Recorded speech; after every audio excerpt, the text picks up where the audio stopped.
मैं cautiously bullish कह सकता हूँ, ज़्यादातर बुलिश।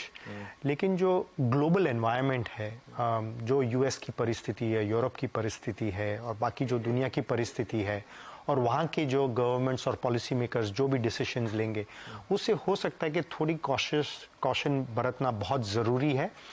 लेकिन इंडिया जो है, इंडिया की जो अभी प्रगति हो रही है, जो ग्रोथ हो रहा है, जो इन्फ्लेशन में एक अच्छा काबू पाया जा रहा है, उससे मुझे काफ़ी एक बुलिशनेस सबका एहसास हो रहा है। ठीक है, तो ये जो इंडियन मार्केट की आउट परफॉर्मेंस रही है नीलेश, इसका एक सबसे बड़ा फैक्टर रहा है जो हमारी डोमेस्टिक लिक्विडिटी है। मतलब 2008 का टाइम आपको याद होगा कि एफआई सेलिंग के बाद मार्केट कितना गिर गया था। इस बार एफआई सेलिंग शायद उससे ज़्यादा हुई है, लेकिन फिर भी मार्केट पीक टू बॉटम सिर्फ 18% गिरा और अब तो सिर्फ 5 या 6% दूर रह गया ऑल टाइम हाई से। इसको हम कैसे समझें? एक मैच्योरिटी है रिटेल इन्वेस्टर की या कुछ और? ये 2 या 3 चीज़ है। सबसे पहली बात है कि जो हमारा अर्थतंत्र है, इकोनॉमी है, वो रिलेटिवली बहुत ही रेजिलिएंट है। काफ़ी अच्छा एक कुशन मिल रहा है। जो भी सरकार की जो नीति नियम उन्होंने जो अपनाए हैं, रिफॉर्म्स किए हैं, उसका रिजल्ट अभी देखने को मिल रहा है और उसी का डिविडेंड्स हमें मिल रहा है। पहली बात तो ये है। दूसरी बात ये है कि ये जो रिटेल वर्क है, जो हम जेनजी बोलते हैं, ये एक बहुत ही नया वर्क है जो बैंक के 5, 6, 7% के एफडी रिटर्न से खुश नहीं है। वो थोड़े रिस्क टेकिंग भी है, ज़्यादा इन्फॉर्म्ड भी है और अपने खुद के इन्वेस्टमेंट के डिसीजंस ले सकता है, उनमें क्षमता है। और वो हमें देख रहे कि उनके जो फ्लोज है वो बड़ी मात्रा में आ रहे, बहुत बड़े प्रमाण में आ रहे, और ऐसा लग रहा है कि ये शुरुआत है।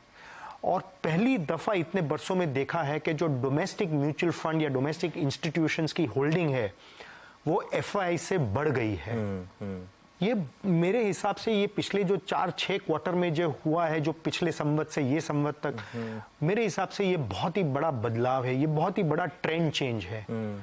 और ये जो ट्रेंड है ये अगले 5-10 साल में एक बहुत ही बड़ी रफ्तार से आगे बढ़ेगा।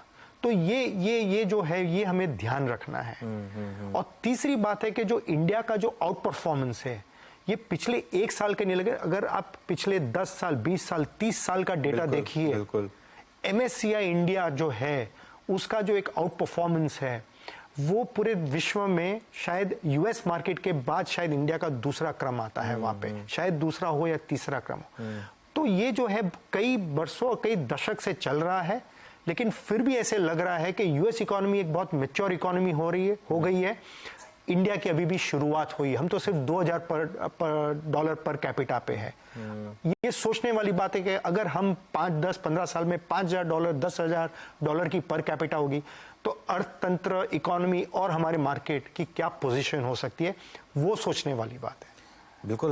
मैं इनफैक्ट समीर अरोड़ा से बात कर रहा था, वो डेटा दे रहे थे कि 15 साल में इंडियन मार्केट ने वॉरेन बफेट के पोर्टफोलियो को भी आउट परफॉर्म किया है और डॉलर टर्म्स में भी एसएनपी को और यूएस मार्केट को आउट परफॉर्म किया है। तो एक गर्व की बात है और ये आपको बता रहा है कि कैसे लॉन्ग टर्म में इक्विटी में आप वेल्थ क्रिएशन कर सकते हैं। देखिए 12-13% का कंपाउंडिंग 15 साल में बहुत ज़्यादा पैसा क्रिएट करता है। तो नीलेश, एक दो बड़े सेक्टर्स की बात कर लेते हैं। सबसे पहले शुरुआत करते हैं फाइनेंशियल्स की, क्योंकि इंडिया में एक बुल मार्केट के साथ वो सिनोनिम हो गया है कि जब भी बुल मार्केट आती है फाइनेंशियल्स उसको लीड कर रहे हैं। तो यहाँ पर आपको लग रहा है खास तरीके से जिस तरीके से आईसीआईसीआई बैंक, एसबीआई, ये सब स्टॉक्स जो डोमेस्टिक पूरा इकोनॉमी को केटर करते हैं, उनमें जिस तरीके की तेजी आई है, आपको लग रहा है कि ये लीडरशिप पॉकेट यही रहने वाली है? ये जो लीडर्स हैं इनकी लीडरशिप पोजीशन बनाए रहेगी, क्योंकि उनकी साइज इतनी बड़ी है और साइज के बहुत बेनिफिट्स है, खास करके ये सेक्टर, ये क्षेत्र में जो बैंकिंग सेक्टर है। लेकिन जो सराहनीय बात ये है कि जो सेकंड लेवल ऑफ बैंक्स है, अगर आप टॉप 3-4 बैंक को अगर साइड में रखें और बाकी जो बैंक्स हैं उनके जो पिछले 5-10 साल में जो उनके चैलेंजेस थे, एसेट क्वालिटी को लेके या ग्रोथ को लेके, इंफ्रास्ट्रक्चर खड़ा करने को जो है, या उनकी टेक्नोलॉजी कैपेबिलिटीज क्रिएट करने में, ये सारे जो चैलेंजेस है अभी पीछे रह गई है। और आज की तारीख में इनकी बैलेंस शीट बहुत ही मजबूत हो गई है। एसेट क्वालिटी के जो प्रॉब्लम्स थे वो पीछे रह गए हैं। उनके कासा रेशियोज वो बहुत ज़्यादा इंप्रूव हो रहे हैं। और उसके अलावा जो ग्रोथ हो रही है इकोनॉमी में, आप सोचिए कि अभी भी जो सिस्टम क्रेडिट ग्रोथ है वो 16% है। तो कई बैंक्स के लिए 20 से 25% जो लोन ग्रोथ करना वो बहुत ही मुमकिन है, बहुत ही पॉसिबल है, और उसका जो इम्पैक्ट है उनके अर्निंग्स पे, उनके मुनाफे में, वो बहुत ही जबरदस्त हो सकती है।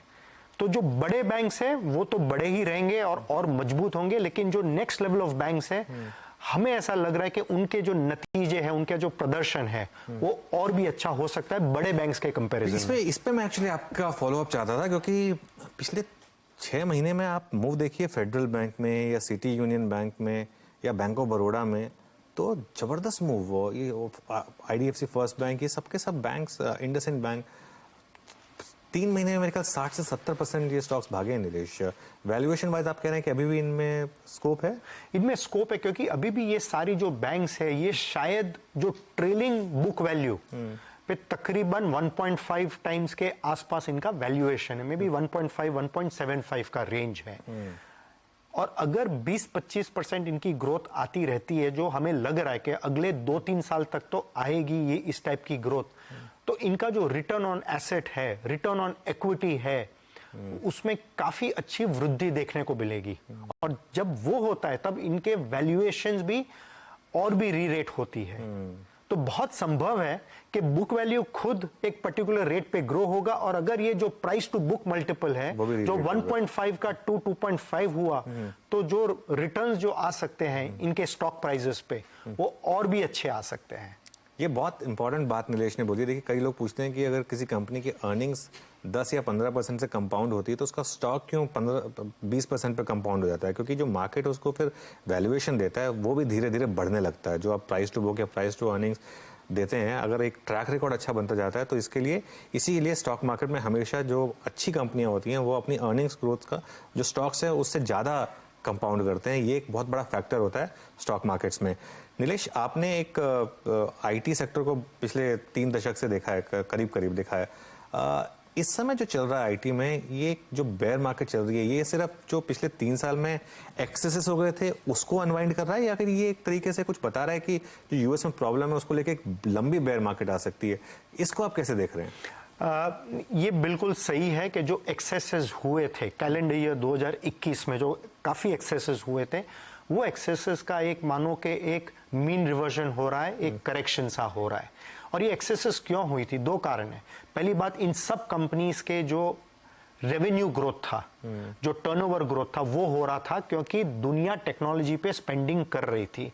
हर कंपनी को डिजिटल ट्रांसफॉर्मेशन करना था, टेक्नोलॉजी एडवांसमेंट्स करनी थी, इसीलिए जो उनके बजट्स पे ज्यादा डिस्कशन ही नहीं थे, वो खर्चा करने को तैयार थे, जिनका सीधा बेनिफिट हमारी IT कंपनीज को हो रहा था। दूसरा बड़ा जो बेनिफिट था, इनके मार्जिन्स काफी एक्सपैंड हुए थे। कई कंपनियों के तो मतलब 200-300 बेसिस पॉइंट का मार्जिन एक्सपेंशन हुआ था, क्योंकि ट्रैवल का खर्चा नहीं था, डेवलपमेंट सेंटर्स बहुत थे, वर्क फ्रॉम होम था, वगैरह वगैरह। ये सारे जो अलग अलग कारण है, उसकी वजह से मार्जिन्स एक्सपैंड हो रहे थे। और उसके चलते, और जब भी ग्रोथ आती है, जो एक एक्स्ट्रा ग्रोथ आती है, तो मार्केट हमेशा उसको एक्स्ट्रा वैल्यूएशन देता है, और वही एक्स्ट्रा वैल्यूएशन अभी करेक्ट हो रहा है, क्योंकि मार्जिन्स नॉर्मलाइज हो रहे हैं, ग्रोथ नॉर्मलाइज हो रहा है। तो ये एक ऐसा पीरियड आएगा जो अगले मेरा ये मानना है कि तकरीबन 2 से 4 क्वार्टर का एक पीरियड आएगा जहां पे करेक्शन काफी हो चुका है, लेकिन ये सेक्टर जो है अभी कंसोलिडेशन में जाएगा। ठीक है। तो 25 से 50% का प्राइस करेक्शन हो चुका है। तो ऐसा लग रहा है कि अभी यहां से प्राइस करेक्शन बहुत ज्यादा नहीं होगा, और मेरा ऐसा मानना है कि टेक्नोलॉजी सेक्टर जो है वो मार्केट परफॉर्मर रहेगा अगले 2 से 4 क्वार्टर पे, और फिर वापस एक नए अपट्रेंड में। तो ये जो